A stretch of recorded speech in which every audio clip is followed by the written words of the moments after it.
football, culture, movement. What's happening, people? Welcome back to another episode of FCM. Actually, this week we're going to change it a little bit. It's LCM. To my right, we have the American Dream. Put your L's up, man. The one and only. What is it like this? Leah's in the building. Yeah, come on. In the cut, you already know what time it is. Yes, sir. To my left, the cult hero himself. The one and only Culture Cams. We call them the boys in blue today.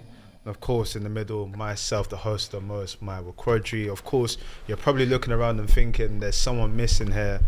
Our thoughts go out to our brother Fuad, who's out of action with an ACL injury. We hear we don't know how long he'll be out for. Reports are rumouring that this may take some time to heal. So our thoughts go out to him. I don't know who tears their ACL. We're not professional in any sort of sport. Crazy, bro. But big up Fuad, innit? Get well soon. Real men always rise above adversity or some shit like that. Wherever he says, woof woof, dog dog. Man, the real men brand is taking a few hits this year through Fuad, bro. A lot of did not appears. What is it? DNPs. A lot of DNPs. Not play. It's true. It's true. It's A lot true. of absences, but we'll get into that, man. Listen, we already know what you're here for.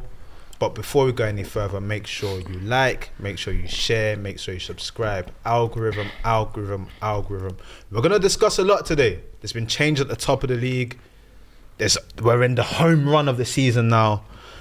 And of course, we've had a big game this weekend. Our teams have been interested in some fixtures going on as well. But listen, without further ado, as is custom around here, if your team went out this week and performed, they managed to do what needed to be done and secure the dub, hold tight the 3-point collectors wherever you are. Unfortunately, I'm not part of that, but we move. Yes, man. I think I'm a 3-point. My X3P is ludicrous. It's like 0.5, bro. Hold tight the participants anyway, wherever you are. And hold tight the teams that were giving us a title decider, but it felt like a, I don't know, like a scrimmage.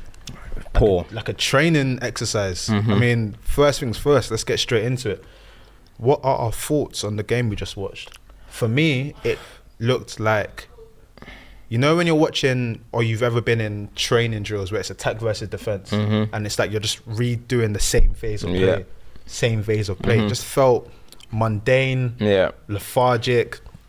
For two of the best teams, there wasn't any like outstanding quality. We saw the quote-unquote big players missing big chances. We saw loads of like penalty box scuffles or the ball just ricocheting everywhere. It didn't feel like this blockbuster game that it should have been like. I mean, what do you think, Lias? I think that was a disgrace to what's supposed to be the best league on the planet. I Advert for the Premier League. What's an advert for the Premier League? I thought that was an absolute disgrace, man. Look, and I understand that both teams played in a certain way. Both teams this season have been pragmatic. Arsenal this year may not be the most free-flowing team like they were last year, but in terms of effectiveness and keeping teams out and set pieces, they're at that level. But this was a game where it looked like both teams were kind of afraid to make that first move. Both teams were, seemed to me, afraid to overcommit and maybe make a mistake. And I think it's a game that I think both teams are probably happy to come away with a draw. Maybe City a little less, but I think Arsenal will be delighted to come away with a clean sheet at the Etihad, which I don't think a team has done since Crystal Palace since 2021. So in that regard, like they kept Haaland completely quiet. We'll talk about him in a bit. A lot of City's players didn't play their best. Arsenal probably will think they had the better chances. So I think in that regard, they'll be happy. But the game as a whole, man, look, I know there's a lot of tacticos and analysts that are thinking, wow, if you really look into the intricacies of the game and the way they were building up and the way Arsenal kept, it was brilliant. But as a neutral, all of us here don't really have we want certain teams to win it or not win it, but none of us have a team playing in it. So we're watching this game to see the so-called best teams in the league go at it head to head. I was left extremely bored and extremely disappointed. It's the second time this season. Because the first time, let's not lie, that was a snooze fest too before Martinelli rocketed it off Ake's face. I mean, look, I think like for me, what was disappointing is that I thought it was going to be one of them games where you walk into it and you're just saying, all right, cool. You know what I mean? This team, we know how Arsenal play the game. We know how City play the game. They're going to go at it. And listen, no one's expecting a 5-5. No one's expecting a 4-4. But you're expecting some form of like two teams that really want to win. And as Leah said, like, it felt very, and you said it as well, it felt very cagey. And to be honest, like, I was surprised Arsenal went that defensive. You can argue Arsenal are probably the best defensive team in the world at the moment, right? And you can say they showcased that against City today because they absolutely nullified them. Haaland didn't have a sniff. They didn't really have anything. They had one shot on target. Doku had a little shot. Arsenal defensively were brilliant, but it looked like I was looking at a Diego Simeone team. Yeah, I mean, they had 10 in the box sometimes and only Havertz away from it. But I just thought I look at the City's defense, I'm seeing Ake, I'm seeing Vardio, I'm seeing Diaz, and I'm seeing Akanji. And then Ake comes off, and as Rico Lewis goes in there, and I'm looking at it, I'm thinking, Arsenal can get at these guys. And a few times Arsenal did try to get at them. Saka went down the byline one time. I think Trossard at the end. There was a few times where I think things could have been done. I just think if Arteta took the brakes off a little bit, and I know it may sound crazy because you're like, well, it's still the Etihad. But I think if Arteta took the brakes off a little bit, Arsenal could have won that game, bro. City were poor and City... They didn't have any firepower, bro. It didn't feel like they had anything, bro. One single big chance to this. Like, I can't remember a single chance. I can't remember a proper chance. Unless I'm wrong. Can you remember one? I can't remember. I remember a corner and there was a little... There was a corner and there was a little scramble in front of the goal. But to the point you're making, right? And I know a lot of Arsenal fans will look at this in terms of perspective and say we've taken 4 points off of City this season, which is great. If you looked at before you went into this game, Arsenal had the best away record. Most goals scored, least goals conceded, probably the best team in the league in terms of performances. I often feel like even though they can be happy with this result, to what you're saying, Cam, there was an opportunity here. If we're to look at City's Big Six record at home this season, we're looking at what? Liverpool 1-1, Tottenham 3-3, Chelsea 1-1, United they beat 3-1, Arsenal 0-0. Out of all the teams there, Arsenal definitely have the ability to score goals. And as much as it's a W for them in some senses to not lose that after everything that's happened, you felt like they could have been the team that could actually really have done something. And now, if you look at the league, if everyone was supposed to do what they need to do to the end of the season, Liverpool win the league now. And you then look back at this game and say, could we have given it 10% more? Obviously, we don't know. Who for both teams? For Arsenal more so, I'm saying. No, but I don't know. I wouldn't say Arsenal should have the incentive to necessarily win. I just think Arsenal at that particular moment, there was maybe you sniff the game and just be like, we could take a chance. I wouldn't say Arsenal. City should really be the ones at home trying to win that game, and I don't think City weren't trying to win the game. I just think they didn't have the capability to do it. And I look at how Foden performed, I look at how Haaland performed. Bernardo is a great player, but I'm not going to walk into games saying, do you know what, Bernardo's winning me this game? Not really. So cover he put on for a little bit more control. You got KDB there who, since he's come back, he's done well, but I feel like you can still see physically and stuff, he's declining a little bit. I think Arsenal... I'm not disagreeing with you. I'm not saying that Arsenal should go there to win. I'm saying that based on the narrative of the season, how they've been, they are the one team, like you say, with what they've got. Like you said, we know that they've got the ability to neutralise Haaland. We've seen that. So that side's almost taken care of. Could there have been a little bit more? Because like you said, they tried, they did well, they've got the draw. But the whole context of the season changes completely if they manage to get a goal, if they actually get that W. It's a weird one and I don't want to compare it to back to, you know, when Liverpool and City went against each other and I think they had that 1-1 draw and then both of them went on to win the rest of the games of the season and it was like, wow, that was the one game that makes the difference. I'm not comparing the situations, but how much more of a difference does it make if Arsenal get the W here? And that's not no fault to them. I mean, that's massive. Pep Guardiola said himself, if we lose today, if we don't win the game, then they're out of the title race. Now look, we've heard Pep say we're out of the title race before. I remember, what season was it? There was a season that he said it and then they went on and won the league. So whatever, he's done that before, but that just shows the stake of the game. I'm trying to say. So for both teams, I feel like I walked into there saying they need to win it because we had our show 2-3 weeks ago and we said the percentage that we had as the favourites, and then afterwards I quote tweeted it like, do you know what, I can't lie, I've changed my mind. I'm going Liverpool, right? And now walking away from this, I'm still leaning towards Liverpool. If Arsenal or City had won today, I would have been like, the momentum to beat that rival at this particular point will go crazy. And look, everyone's gonna say it's an Etihad game, you know, the way these two teams are like chess match, but let's just be completely honest to ourselves. we wanted to a little bit of entertainment. We wanted to listen. Yes, we come here, we sit on these chairs, and we do our shows, and we analyze the game. But bro, we were walking into this game thinking, oh yeah. I mean, people are trying to build it up like it's Messi and Ronaldo. They're a million miles off Messi and Ronaldo. But you got Saka, you got Foden all week. Not even all week. All year, you get the Saka versus Foden debate. Saka versus Foden. And then Foden doesn't deliver for England. While Saka was away, people are saying, yeah, Saka. For both their asses to get hooked. 60th and 78th. Yeah. Man are doing 0, 0, 0, 0, 0, 0. The other one's doing 0, 0. They were poor, both of them. Do you know what I mean? But you walk into these games wanting them type of head-to-heads. And I just think it was a complete anticlimax, man. Yeah, it definitely was anticlimactic. And I think whilst, again, some Arsenal fans will be happy with that draw, Liverpool fans are probably the ones that are really Liverpool are massively buzzing. Happy out of it. And it's weird with Arsenal, right? Because they should be happy with the result. Like getting a draw at the Etihad is a good result in the course of the season. But then I also think of it too, and I look at the fixtures for all the teams remaining, and I think Arsenal have the toughest fixtures remaining. And this is they probably needed this a little more. Because if they had won today, then okay, maybe you can afford to slip up. Now Arsenal can, and okay, that's not to say any team can afford to slip up right now. But if any team can probably afford to slip up the least, it's Arsenal at this stage of the season. They have to go win every single game till the end of the year. I don't know. So do City though. And that's why I agree. For me, Liverpool are the happiest team here. Yeah, I mean, Liverpool, of course, they won this weekend. Yeah. They won this weekend, and I think looking at the fixtures, Liverpool have a little period where they have Everton, West Ham, and I think it's Everton, West Ham, and Fulham, or is it Villa away? 3 in a row away games. Villa, yeah. Those are tough games, right? 3. I don't know how, by the way, the fixture list gave them 3 away games in a row. I think that's crazy. But they've got 3 away games in a row. So that's going to be their problem. I mean, that's going to be somewhere that might get a hiccup. They got Man United away. I think they're going to probably get revenge on what we did in the FA Cup. But you look at the fixtures, and I just look at Liverpool, and I'm thinking, man, they've got the narrative. They've got everyone keeps writing them off. They keep doing it every single week. When they went 1-0 down today, did anyone truly think Brighton were going to win that game? I did not have any doubt in my mind. I thought Liverpool were going to go and win that. They've won is it 25 points now? They've won from losing positions. They're Trent is going to come back soon. Yeah. They're going to basically nearly full strength.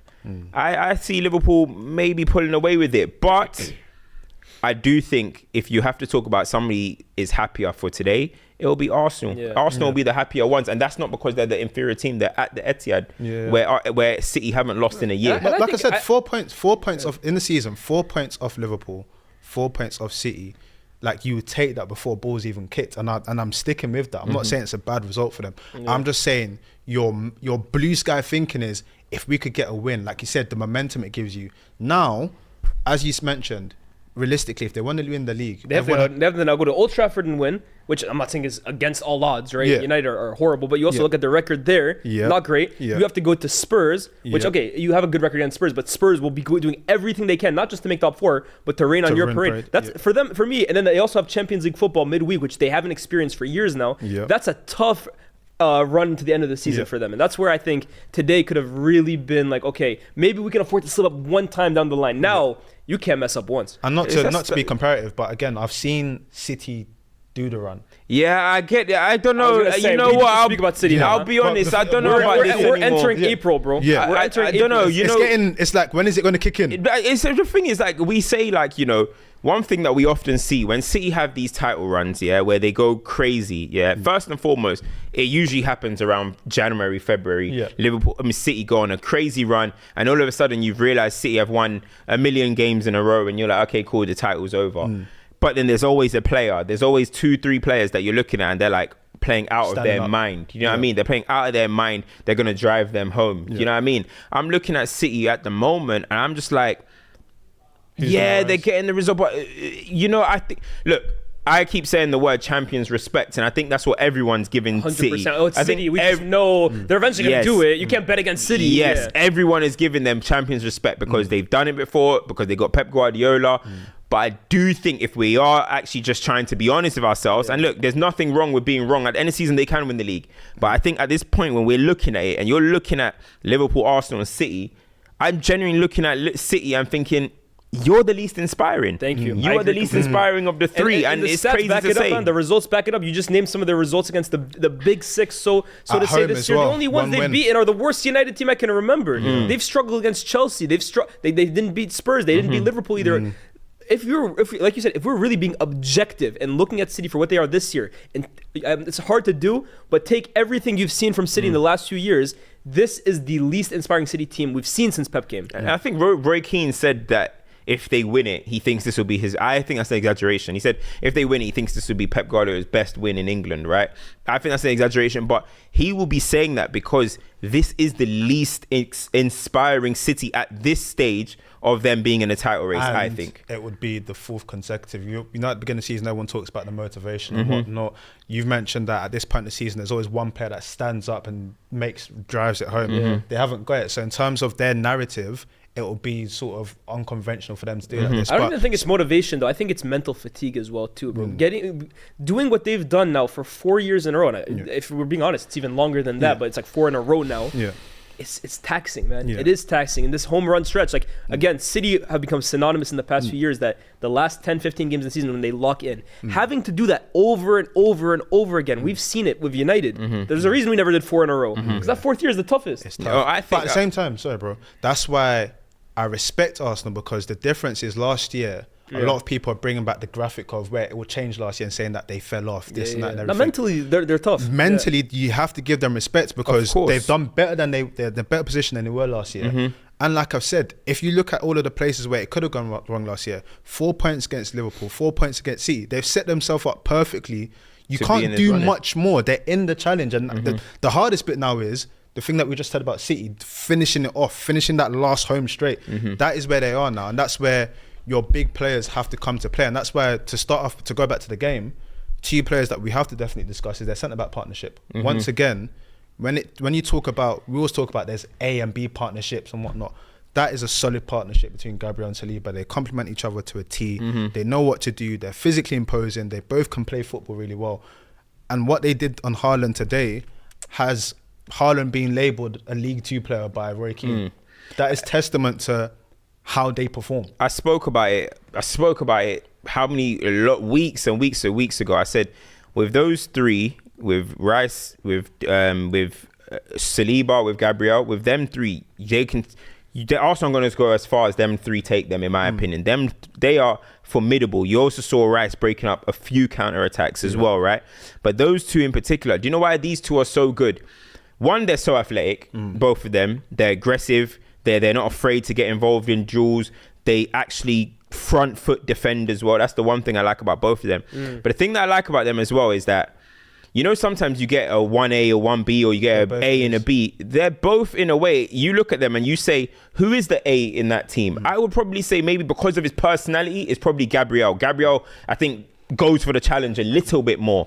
But it's funny because I think Saliba is the better defender. Yeah. But then Gabriel's the A side. Yeah. And that just shows how good it is, bro. Because one week, Gabriel could be the madman. And Saliba could be, he's bringing you along. And it could be vice versa the next week. I think today, which is crazy, because Gary Neville gave Saliba man of the match. I thought Gabriel was manhandling Haaland. Even when Haaland tried to dive at the end, it looked like he's talking in his ear, like, bro, don't you try that, bro. This is a title. Don't try that, bro. You know what I mean? Like, that's what you want from your centre halves. And and I just look at it, and I think in the modern day, that's the perfect type of Monha, because they can chase you down, they can beat you aerially, they can beat you physically. They're both good on the ball. Not many weaknesses in that partnership. I think there's an argument to be made that right now they are the best center back partnership on the planet. Honestly, in terms of the understanding, in terms of the profiling, in terms of each brings to the table. Like you said, on one day you can have one be the A side, on the other day Saliba will take that role. I think at the moment it's hard to look at another center back partnership and say that they have a better understanding or that they complement each other better. No, I would agree with that. And then I agree. We have to speak about the Haaland on the flip side. Now, Lias, I know this is one that it means a lot to you. This one right here means a lot to me. What is it with? Because I mean, we've had conversations here where we said that he is arguably probably the best goal scorer the Premier League's ever seen, right? And we've had several arguments like that. But what is it with him, especially in this moment that we're seeing, where we have to have conversations about his all-round game? Because in a game like this today, if you're not getting, he actually did get the chance and he fluffed his lines. The ball literally went through his legs. But that's a goal scoring. Like that's just a situation it's of goal occupational scoring. hazard. I wouldn't 9 times criticize out of 10, Haaland for he's that. bagging It's it. an occupational hazard. Yeah. Like, you have to be in it to win it. But then when you zero in on that moment and look at the rest of his game, you're like, well, I don't even know how many touches it was. I don't even know how much combined short XG he's had in the last 3 games. It starts to become alarming when you realize, well, if you're not scoring goals, where is the rest of the package? Here's the thing with Haaland, right? Like, there are games, it's actually ironic because the fixture last year at the Etihad was one of, for me, the best Haaland performances I saw last year. And he actually only ended up scoring the 4th goal in extra time. So it was basically like he step at it. But his overall game that day, in terms of being a wall, being somebody that everyone could play off of, De Bruyne was almost playing shadow striker off him, and his hold-up play was just brilliant. That's when you look at somebody's overall game outside of the goals that they score. And a lot of people get on to me whenever I talk about Erling Haaland, saying, oh, you don't like him because aesthetically he's not this, or dribbling he's not that. It's not true whatsoever.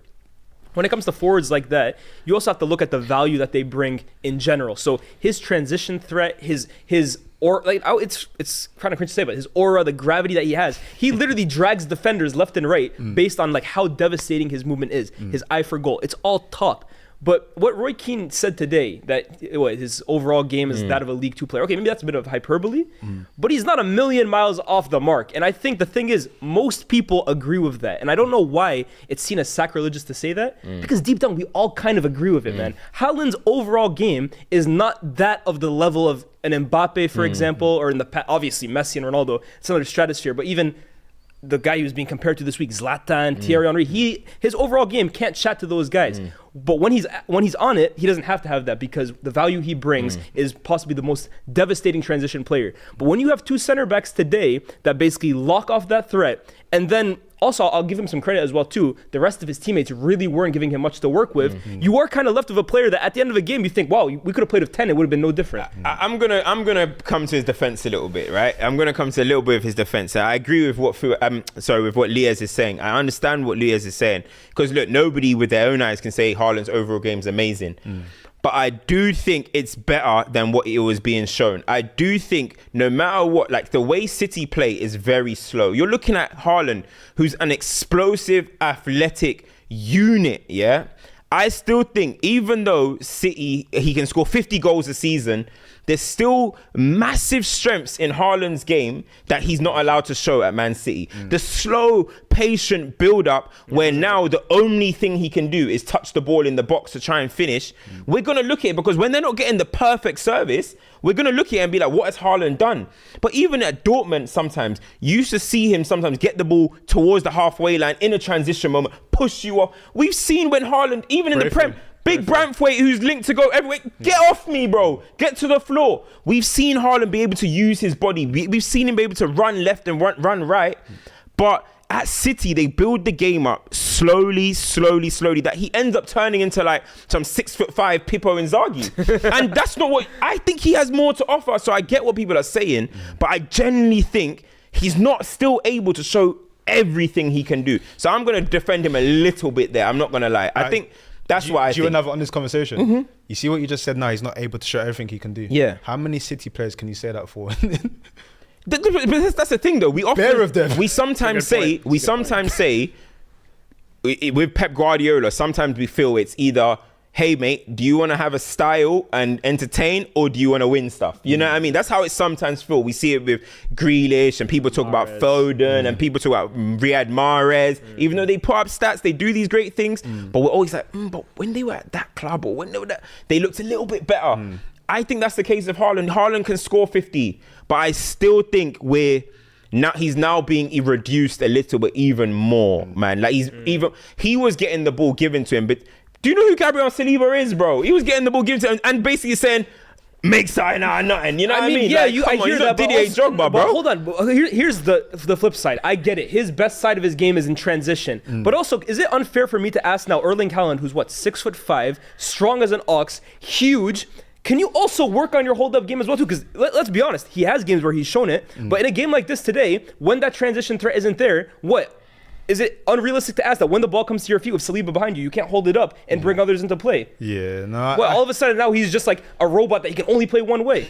You should, okay, Drogba's one of one, but you should be able to give me that kind of physical dominance, bro. You're a monster. But sometimes even the way that it's given to him, I don't think it's given to him in a way. Now, there was a few moments where I'm like, all right, Haaland's got to be doing better there. Like there was a time, I think it was nearest the left hand side, he got the ball, he just dropped on the floor, the referee said play on. I'm like, okay, cool. A lot of today they were just floating in these like the KDB typical half charge, and it's like he's not like it's not galactic football where he's just gonna rise in the air. But the thing is, that's the thing with Man City though, because how often do Man City get in situations where like Pep's not often, everything Pep Guardiola talks about is how we're going to dominate on the ball. If I don't have the ball, we're suffering. That's what he says, right?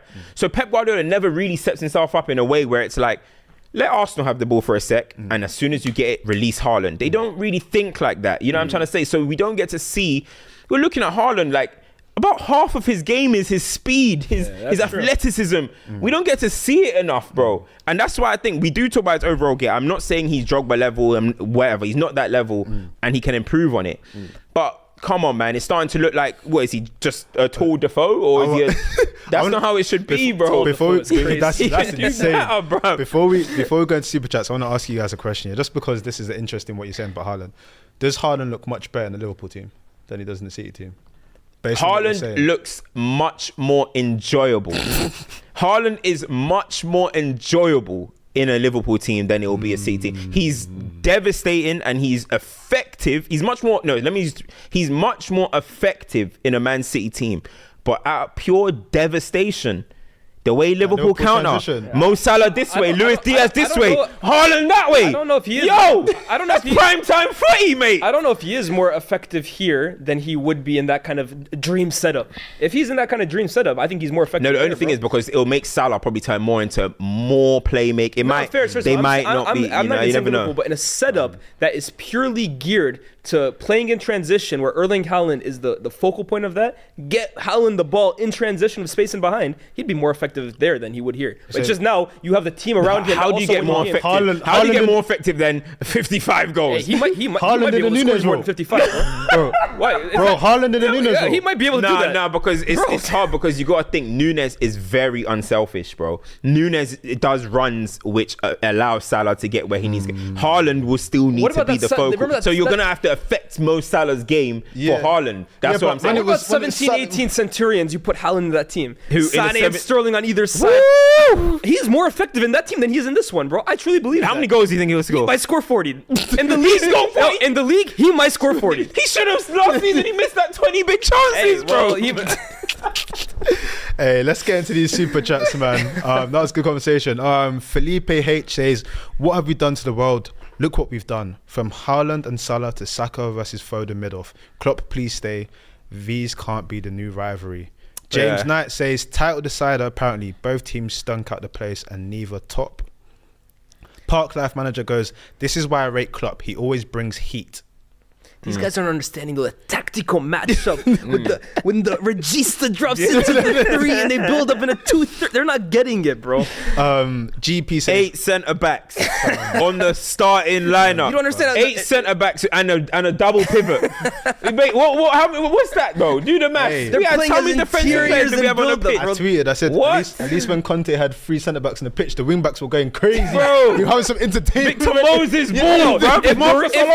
He was the most entertaining player in the Premier League. MA9. If Mourinho coached that game today, we'd be calling him every name under the sun. Yes. But today, it's chess. If that was a Mourinho v Allegri, Oh my god. they'll say ban the Syria. They'll say the Syria has to end. What the hell, man? Someone tweeted and they said, before the woke era, this would have been called parking the bus. How funny is that's so mad, man. GP says Arsenal hadn't won a PL since the PS2 era. LFC 2019. I think there's some conversation. Yeah, there's some beef in the chat. I just seen it. Arsenal fans and Liverpool fans just getting at each other. Send the super they're not even watching the show. They're They're just beefing in the comments. Clavert says, Yao Sive made R10 son left back in for that meaty comp. Oh, Ronaldinho's kid. Oh, yeah. Anthony Robinson region. Bro, I'm like, yeah, listen. Damn. Okay. Existo says Felipe Foden hooked at 60 minutes. The great white hope. That is funny. Boy. Rational Cat Fat says, whoa.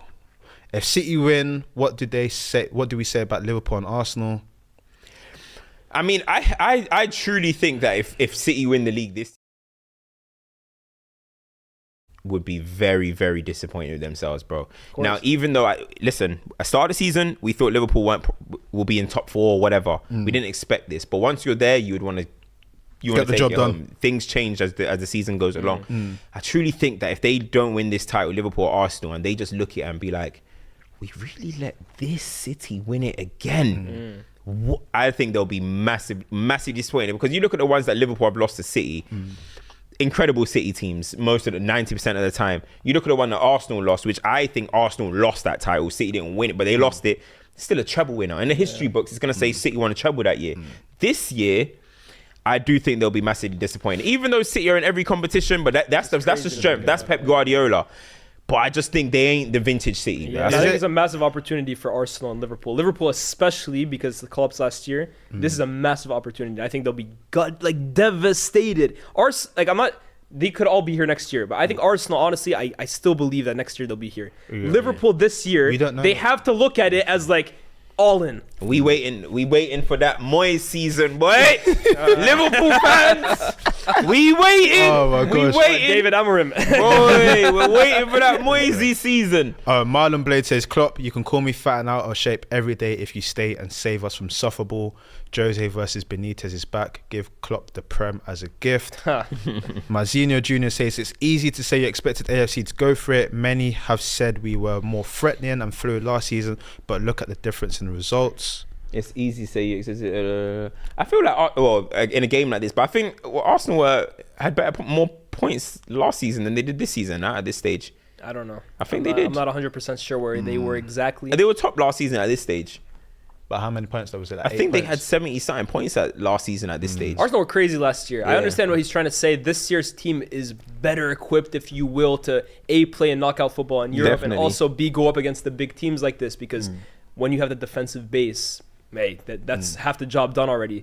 But let's not forget, last year, man, that Arsenal team was scary, bro. We were thinking they were going to hit 100 points or something like that. Yeah. MCFC Solo says, we aren't winning the league, guaranteed. Today also showed why Gvardiol chat was forced. He's a CB playing left wing and doing decent. Great on the ball. I thought Gvardiol had a good game today. Yeah, he did. When I saw him playing against Saka initially, I was thinking, Saka might have but I thought both sides of the ball he did pretty well. Yeah. Whilst you're here, make sure you smash the like button. We've got like 3.7k in there. Let's get to 1k likes. The poll that they ran a poll about where does Haaland look better? 60%. Well, it's gone to 59% now. Say that he looks better. He would look better in the Liverpool team. Yeah, I think he him would individually look better as a player at Liverpool. I'd respect him more. But yeah. Honestly, I'd flick if Haaland played for Liverpool, I'd flick my TV on to watch Haaland play. Facts. I can get that. Match of the day. What you got for me?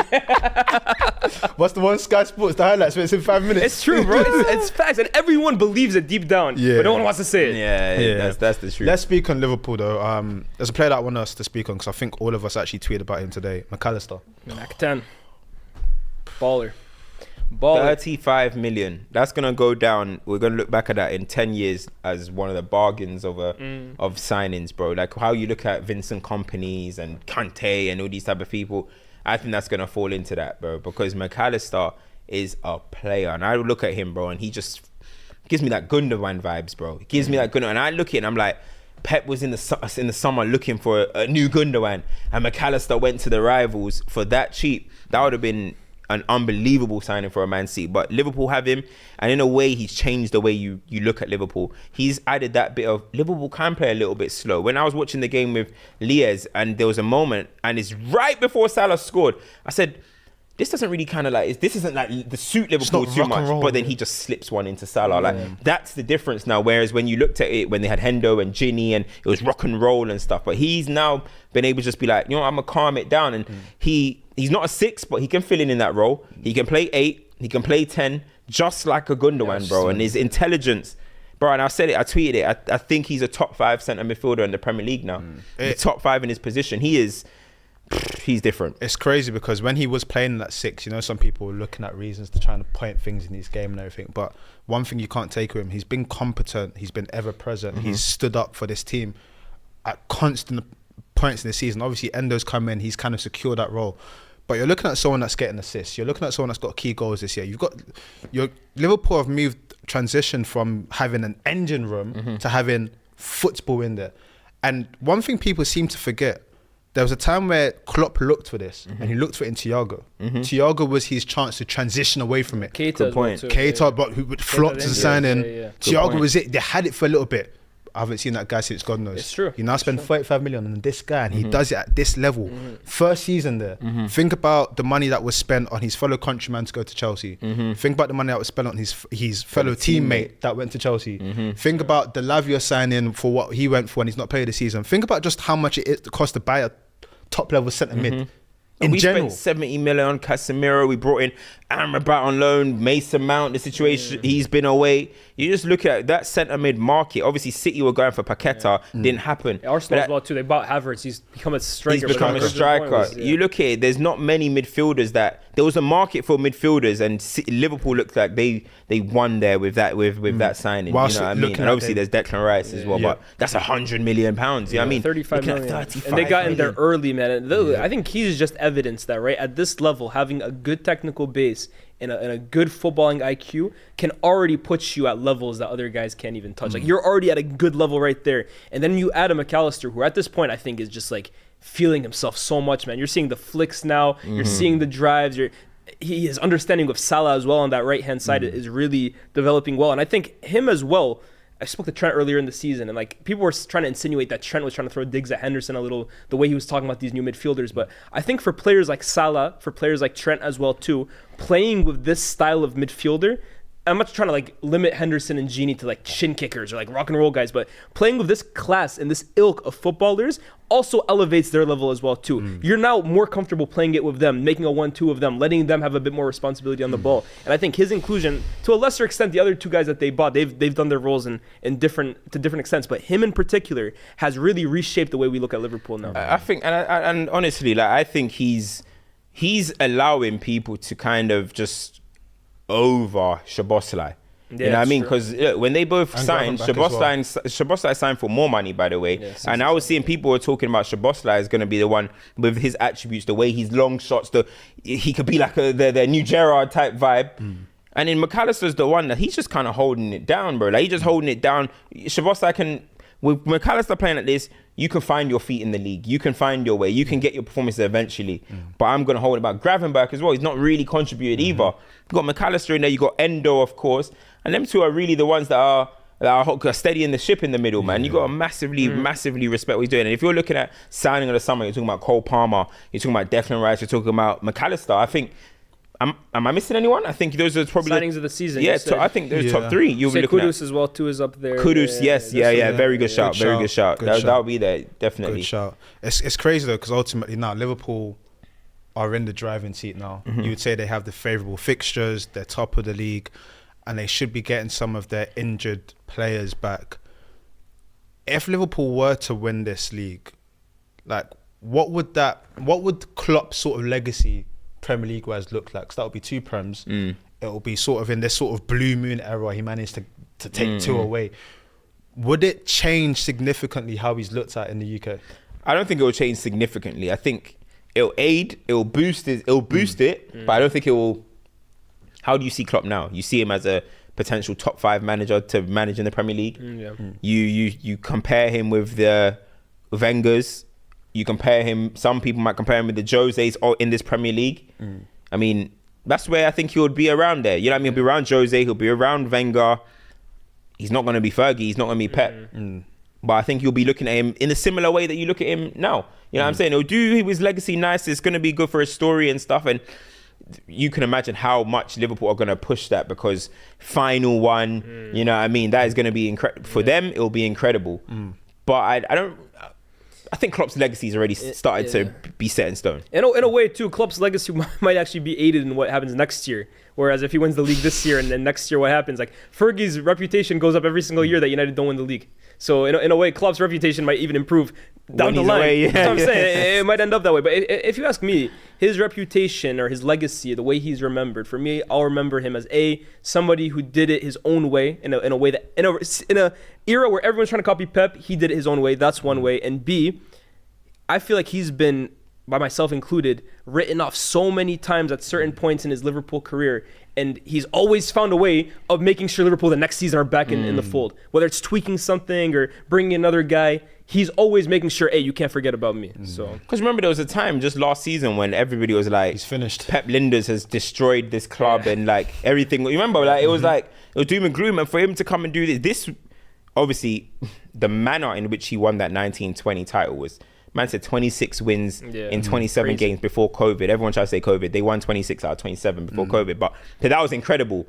But in terms of like, look at how we walked into this season looking at Liverpool. Like, yeah, Liverpool do all right. You know what I mean? Last season they got blown away. So this season they're not going to really be there. If they win it, this will be his best title. This will be his best achievement, I think. Can I say this about Liverpool too as well, right? Look, when it comes to who's the best team, like that's up for debate, right? Like Arsenal are probably the best defensive team. City, in terms of like the players on the pitch, they're the best. But in terms of entertainment, which is purely a preference thing, right? You can't quantify entertainment based on what you think. I think Liverpool are for me the most entertaining team out of the three.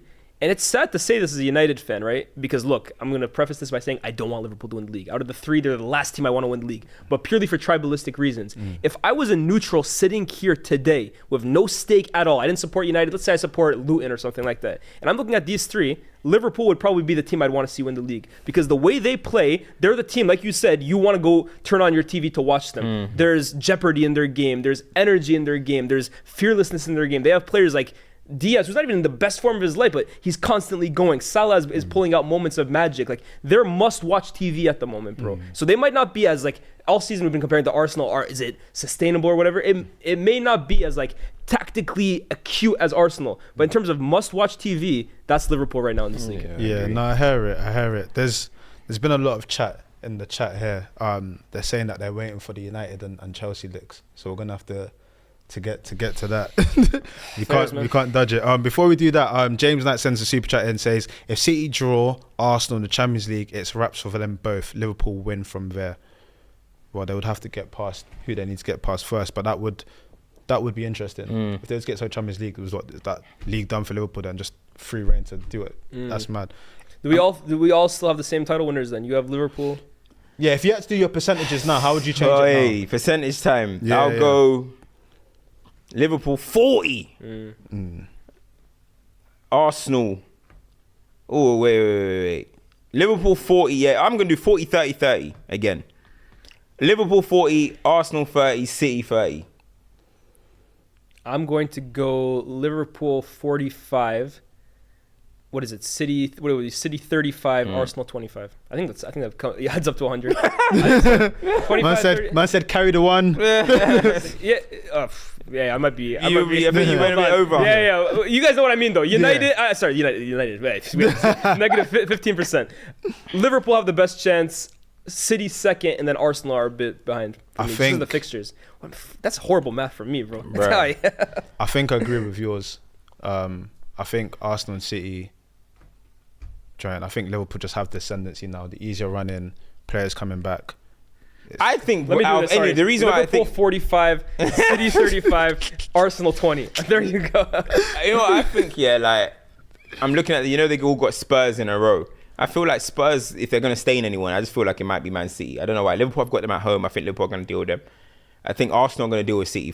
With Spurs. I just think I don't know. City, Spurs. You reckon? At Spurs ground, I think they might do. My thing is, when I look at Arsenal, I think Arsenal's mentality is a lot stronger.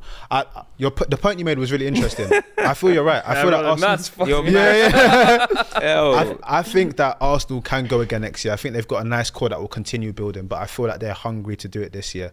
I mean, if Arsenal were to not win the league after getting 4 points off of Liverpool, 4 points of City, having the best thing and whatnot, the fixtures are tough, but the fixtures are tough, and especially with the rest of the league, there's so much to play for. But Yeah, I think Liverpool just have that easier running in. But listen, man, you mentioned United. Let's go into United, man. You both went to the game, compliments of the company, you know? Yeah, we still feel like I got fleeced, man. I didn't pay a dime for that. I still feel like I got finessed. Oh my gosh. That was the first game since, I think it was QPR City. I can't remember which one of their fixtures that a team has had that much touches in the opposition box. Was it 80 touches? 80 touches in the box. 80. That's Man United in 2024 for you, mate. You know what I mean? Like, I just think, I feel like we've said everything that we can say on United, that it's even after the games now, I don't even be tweeting too much about it, because it's like, what more can you really say? You look at Man United, we don't know if we're playing, if we're trying to press high. We don't know if we try and press high with our front four.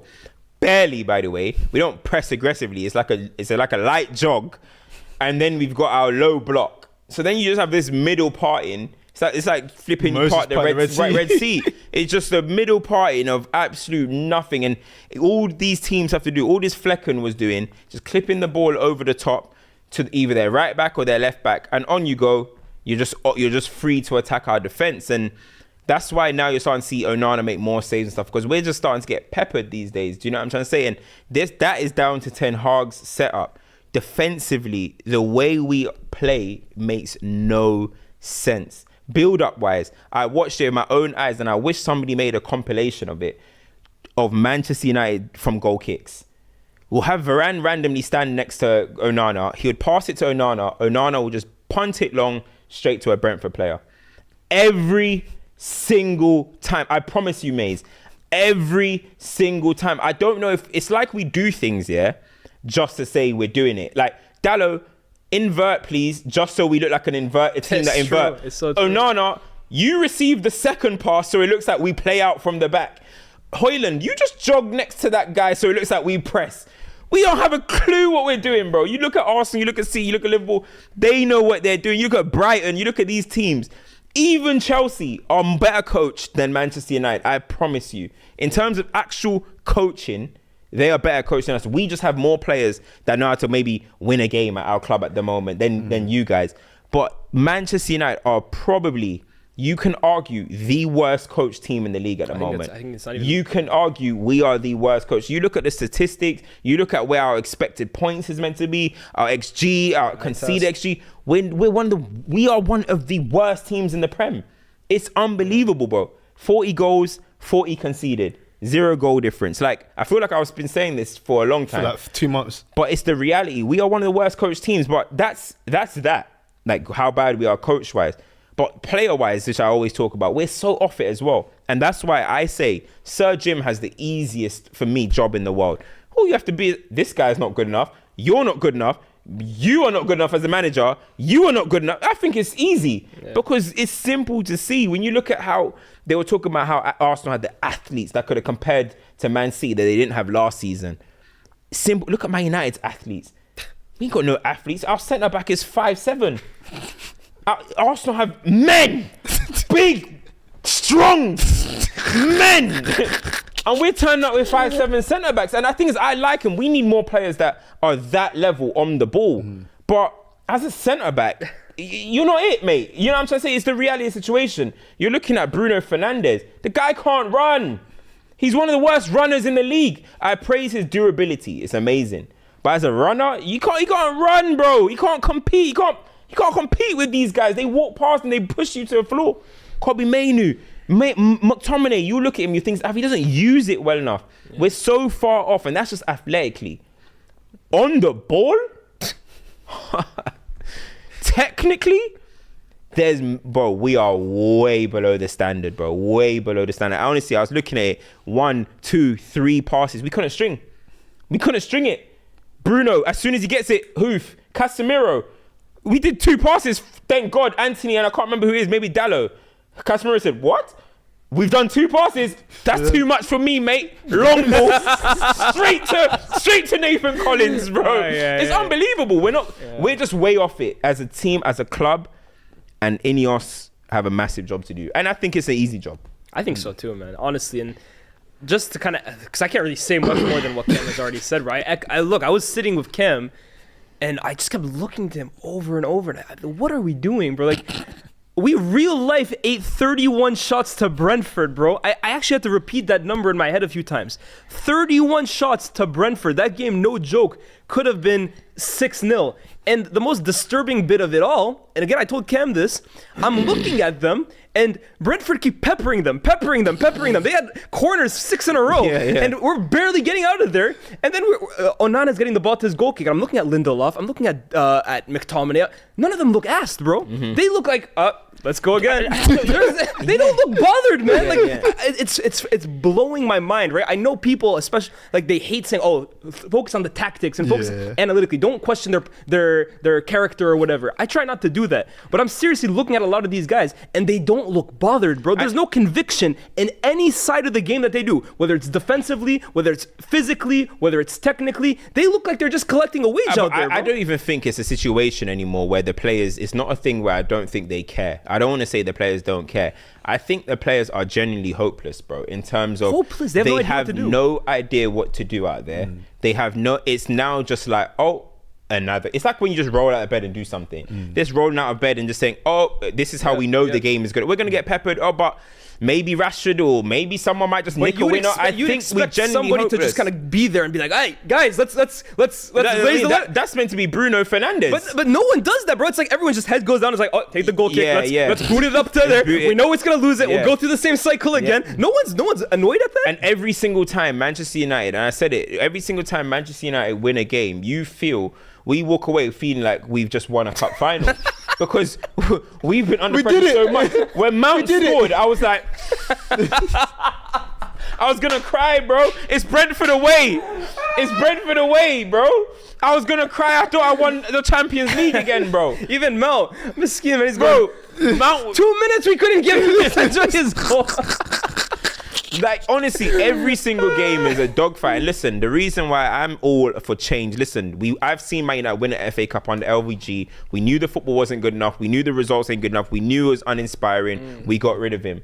I'm in the same position personally for the Ten Hag situation, because whether we win the cup or not, I am in the second year. I'm in April of 2024, his second season, and it's still absolute dross. In fact, it's worse. And the only reason last season it was remotely good is because he just fully catered to these players. We're going to play a low block, we're going to do counters, Rashford's going to do this every single game, right? This year he said, you know what, let me try implement my little thing. Yeah, we're the worst team ever now, bro. We're the worst team ever now, bro. That ain't it, yo. Yeah, that ain't it, man. You as a coach, listen, maybe just not the right club for you, bro. Let me say this as well too. Cam made a good point. It's the easiest job on the planet for Ineos, right? There's so many players that aren't good enough. As Man United fans, I hope that you guys keep your preconceived biases about some players and your little stand bases and FC and FC that and your little comps that you make after every game and are just, you know what, keep a clear conscience. Okay, there's a few players clearly, Kobe Manu shouldn't be sold, Haaland up front. There's some players, but there's a lot of guys here that I know people will be disappointed if you say, we have to sell him. They're not to the level, bro. I'm sorry. What I saw yesterday, 90% of those guys need to be booted out the door. 100%. And the unfortunate thing is Chelsea have scared everyone now from probably doing a massive overhaul in one summer. You know what I mean? So, but we actually need it. They overhauled like a Champions League winning team after 2 years. We need to get rid of these guys, bro. The massive, listen, we're not going to get rid of 15 players, of course. Too bad. I do think, a lot of times Man United have been doing this kind of three in kind of summers, like 3 signings. That was once upon a time a thing, and we kind of stick to it. 3, 4. I genuinely think this season we need to get like 6, 7. You know what I mean? And whether they're all starters or not, I don't know, but we need to get about 6, 7 players in, and we need to let go of about 7, 8 at least minimum in one summer. On the flip side with Chelsea, I don't even know how to assess it anymore, man. Like, you've got the manager coming out and saying that based on the statistics we should be 4th, and then we can't even beat relegation fodder. We should have lost that game. They had a chance at the end. Let me give you my point of view, Greg, because I feel like with you three, you guys normally come to the same conclusion about Poch. Yeah. He likes Poch. I know he does. He's going to say, I don't care about Poch. I know he likes Poch. Yeah. You, for the most part, have been more players rather than Poch. And I don't know where you kind of stand on that. Maybe a bit more. I'm like, for me, you can't just blame the manager. You can't just blame the manager. There's fault at every single stage. Obviously, that comes from the board initially and everything that's filtered down. But you're looking at the players sometimes, you're like, come on, man. I get you, but this is the reason I want to ask that, because I blame Poch, I think, more than all three of you guys. And I think after this weekend, from what I perceived amongst the Chelsea fan base, I think the majority of you guys are done with him. And I'll be shocked to see him in the job next year, man. Because even the way now he's retaliating in his press conferences and he's kind of like taking little cheap jabs at the board and stuff, saying, the transfer... The results aren't good, the style of play isn't good, and now once you start losing the support of both your players and your fans, I don't really see how he comes back from this, unless maybe he wins the FA Cup by beating City and United. But the position you guys are in, being level with Burnley, 10 men Burnley, whose manager's in the stands. Bro, it's a disgrace. Whatever you want to say about the players, that's disgraceful, bro. Disgrace. Yesterday was up there with losing, was it 4-1 to Brentford? It was just disgusting. I'm watching, I'm thinking to myself, I tweeted, I said, this is like a comedy show. It's actually like a comedy show watching Chelsea, because like, how can it be so bad? Yeah. They've got Cole Palmer looking like Hazard in his last season for us, just doing everything by himself. Carry job. Like, it's actually terrible. And don't get me wrong, I remember under Graham Potter, there was this whole conversation about, getting the balance right, we can't score goals. We're showing that we can score goals now, but the defence is just utterly dire. And that's not just because of individuals, it's because of how we set up. I can't see, you know how you mentioned with Man United that you try and press here and then you try and keep a low block here. I don't understand how we've not been able to come to some sort of situation where you figure out a pairing in your midfield. I know we've had injuries, I know the season's been disrupted, but at any level you expect the manager to come to a place where this is my base level and this is what we should do. And we've not done that all season. And I guess with Chelsea, there's always this bounce back ability or hope or next year maybe the players have got buy-in. But at the end of the day, the levels that we're seeing are not good enough, man. And if anyone doesn't disagree with that, then I don't know anymore for my football club. We can't say that this has been a good season. We're 11th. You know the old meme of Fulham and them, man. Yeah. Before the game, I'm checking Fulham's fixtures to think, wow, maybe we can catch up with them. Brighton, Muniz. 8 goals in 9 games. I'm thinking we got 3 games in hand on West Ham. Zaki run, fam. This Muniz guy. He's sending Brozo back to you guys, bro. Brozo can't get a minute with that guy right now. At least we got the 4 mil in it. You get me? We're gonna have to sell bare English. Muniz sanity, bro. But I get the Poch thing, yeah, which I agree. Obviously, Poch is probably gonna end up. I think he's gonna end up getting sacked anyway, right? But you man mean to tell me I need a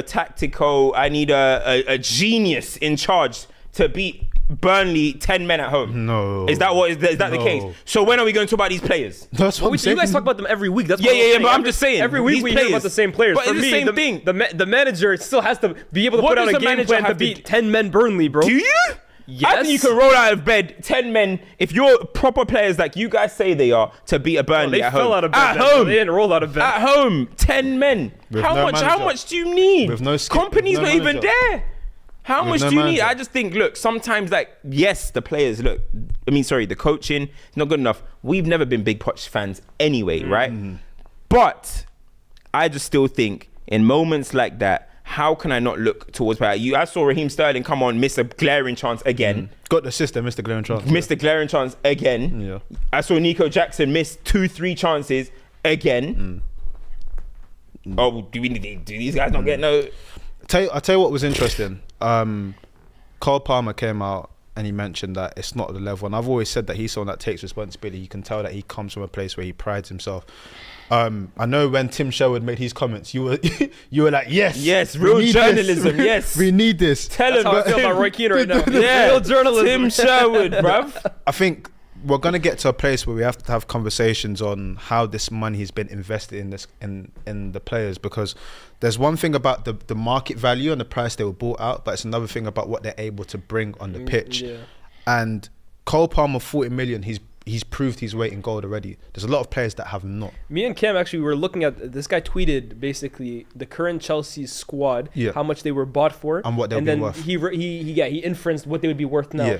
I think 5 players maintained their value. Probably. Yeah, maintained or went up. I think it was Cole Palmer, Gusto. Yeah. Petrovic maybe. Petrovic. I'm struggling to remember the other ones that he named. Everybody else, and I didn't disagree with him. They all have massively dropped. You wouldn't get 50 million from Kukurea. You wouldn't get Nkunku. How much is he worth now on the market? All these guys have plummeted in value, and that's where you have to look at the recruitment as well too, man. Like when you spend that much money and there's this little return on investment, the glaring eyes have to be on the top. And I mean, you look now. I think this whole Todd Bowley thing. It looks like he's going to be stepping down soon. So I've heard. Yeah, Strasbourg 2027. are hosting open fan protests against the Blue Co. Yeah. Hey, you guys are run by It's questionable mad. But guys. then, even when you think about it, the financial situation, you're now going to have to sell. Chelsea have always been a club that sold to do whatever, but you're now going to have to sell a lot of players to balance the books. So Conor Gallagher is going to have to go because he's homegrown, 100% profit. Chaloba's probably going to have to go. Bro's going to have to go. But again, the market values are not going to be anywhere of what You're not they getting could 50 be. million. Oh, And do you know the biggest F up of all of this is last year we scammed it. We got how much for Mount? We got how much for Havertz? Yeah. Saudi Arabia did us massive favors. Yeah, that's true. Everyone knows now. Chelsea favors? No. We're buying on the low. So I honestly don't know what happens. And with Poch, I don't think he's lost the change room because again, you don't see that within the players. You don't see any comments. They're young. They're a young team. I still think he has buy-in, and I think that's what would give him enough stead to continue next season. But then again, this is not the level of Chelsea Football Club, and if anyone thinks it is, then I don't know what's happened to my Forget about club. even Chelsea Football Club, bro. Like, I don't think anybody predicted Chelsea to be back challenging or like even top 3. For me, top 4 would have been a great season, but like at least be in European contention. Like that is at least enough to give your fans something to dream about or cheer about. You're 11th. And I was trying to tell Fuad that Fuad's like, what's the difference between 11th or 9th and 10th? I was like, No. Bro, if you're at least fighting for Conference League or Europa League, I know that's not even Chelsea's biggest dreams, but that's still something. You are in the bottom half for the second year in a row.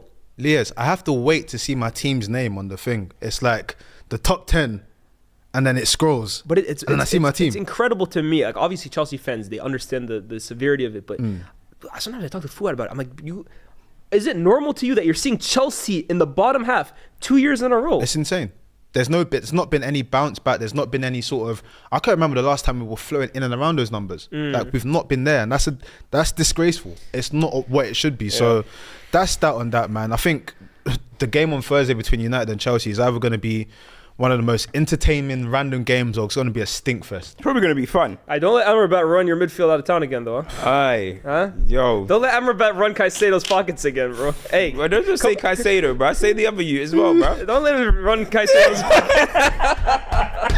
We gotta get McTominay versus Gallagher, the two false footballers. Braveheart. This is serious. This is the real WrestleMania, bro. Not Saka be Foden. 13 touches, 80 sprints, late runs in the box. Hey, They might walk away with 2 Written GA. in the They star. might walk away with 2 GA, bro. Real talk. Hey, man. written in the star. Voices in No, the voices air. in the air. Oh man, let's go into champs and duds, man. Actually, let's a few super chats here. Anti-1993 says disgrace comparing Klopp to Wenger. Wenger changed the Premier League and competed against legendary Sir Alex, and even did the Invincible against him. It's not disgraceful. I personally have Wenger above, personally. Yeah. But I know people already have Klopp in that conversation. That's what I'm saying. So I have my ranking, but hey, listen. Yeah, you can have Wenger over Klopp is not but to say it's disgraceful to even compare them. Yeah, They're both Premier League greats, man. Yeah. My guy Steven says if Arsenal pull this off with their crazy schedule. Oh, that's sorry. I just see in a comment. No. Champs and duds. No, not even that. Do not let Mason Mount score the winner at the break. Yo, do not let that happen. I'm telling you, you'll be in trouble, bro. It will be a dark day for you guys, bro. I will rain hell on you lot, bro. True. Anyway, let me move. You can celebrate. My guy Steven, he will celebrate. Who? Yeah, Mason Mount. You Mason can Mount, celebrate he if he has scores. Of course, he has better to. knee slide, bro. He has to. He better knee slide. Hey, his dad might come down from the stands. Bro, you gotta do that to Bowley. You're never getting that invite back from Chelsea hospitality. Hey, that champagne you were drinking. I was sitting next to Barley, bro. Like, yo, good game, bro. Good game. Don't worry, it comes good with me, man. It's so good. My guy Steven says if Arsenal pull this off with their crazy schedule, this season will surely go down in history. I agree. This is going to take a historic run of results from Arsenal to win the league. I think you're gassing it up. Is it historic? No, No, I think, bro, It's 9 games, right? They'll have to have, for them, it's historic. They'll have to have gone like 20 games in all comps. Or no, 20. How many? What's their unbeaten run right now? Okay, I get what you mean in totality. Yeah, Okay, no, that's what I'm saying. From what they've done already to now Yeah. the rest of the season, to not lose one game. Crazy. Yeah. And I think that's the only way they win the league. I hear it. Last one, my guy Steven says 100% Poch out. Haven't seen him week in and week out at my club PSG. His tactics are off and has players don't has players don't have confidence with him. I see the same with Chelsea. Get that man out. He's living off Spurs 17, 18, 16, 17. I even thought when they got to Champions League final, they were meaty that year, that 18, 19. He's living off Spurs, bro, where he won nothing.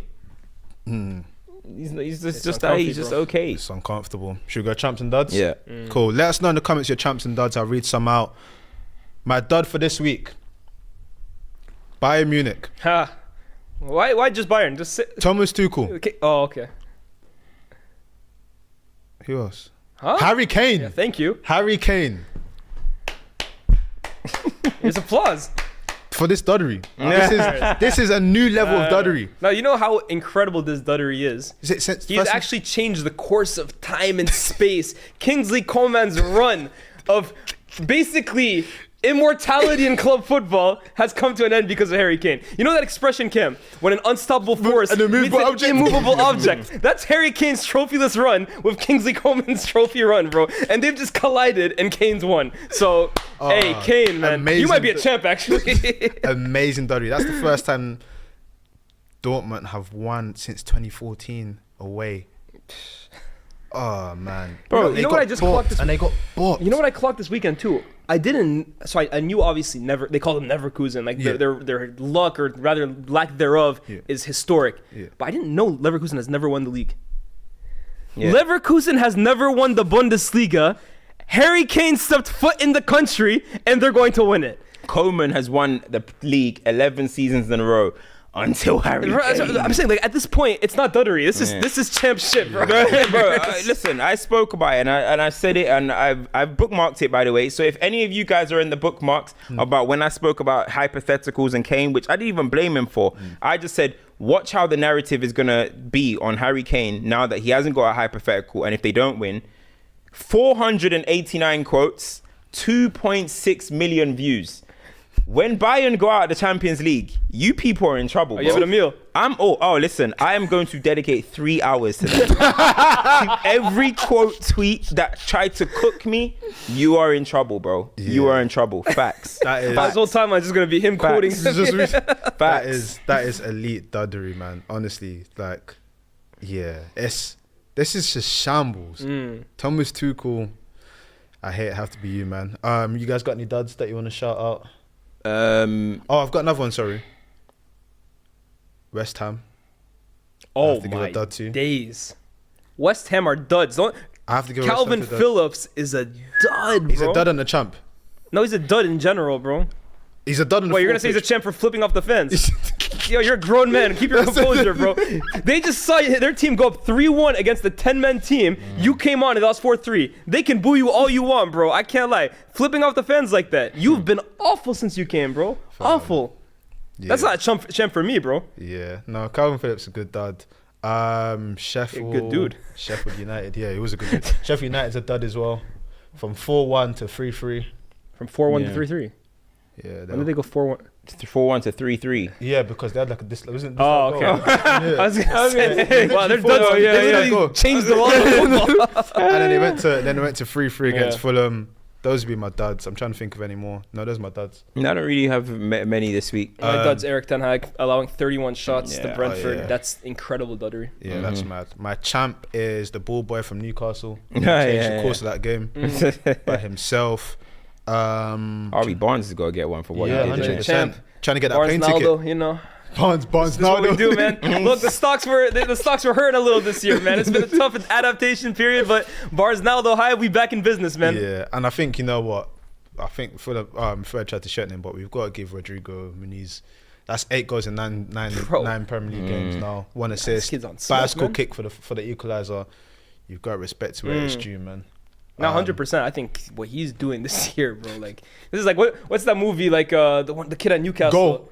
Yeah, what's his name? Wasn't it Santiago Muniz? Bro, it's the same guy, bro. On my life, I feel like I'm watching that movie and hey, I play for Fulham, man. That's what I said. Okay, you ever watched that movie? Yeah. Dad, I scored against Fulham.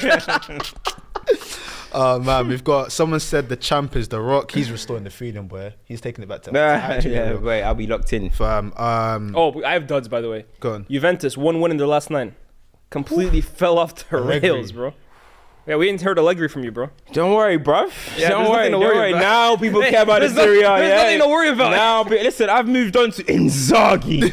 Inzaghi ball, bro. That's my next gaffer. Hey, they're calling him Harry Bain, you know. Say Inzaghi, bro. Harry Bain is insane. Harvey Barnes, champ. Someone called Calvin Phillips, Scott Henderson. You said what? They called him Scott Henderson. Oh my god. Jason Tatum dud for choking in the clutch 2 times in 1 week. Xavi Alonso Black Magic is a great shout. Obviously Patrick Schick got a win again. Everyone's saying Maka's a champ as well for his performance. But yeah, man, Give him listen. the champs for just good performances. No, but just in general, you know how we picked him up. Like he's a champ. Next, please. Listen, man, that is the end of another show. We will be back next week. Make sure you lock in, like, share, subscribe, smash the like button on your way out. We will be back. Remember, send your prayers for Fuad as well. Get better soon, G. Ease off the running and, get better soon. But listen, this has been FCM or LCM, as you know. And listen, we'll be back next week. Peace.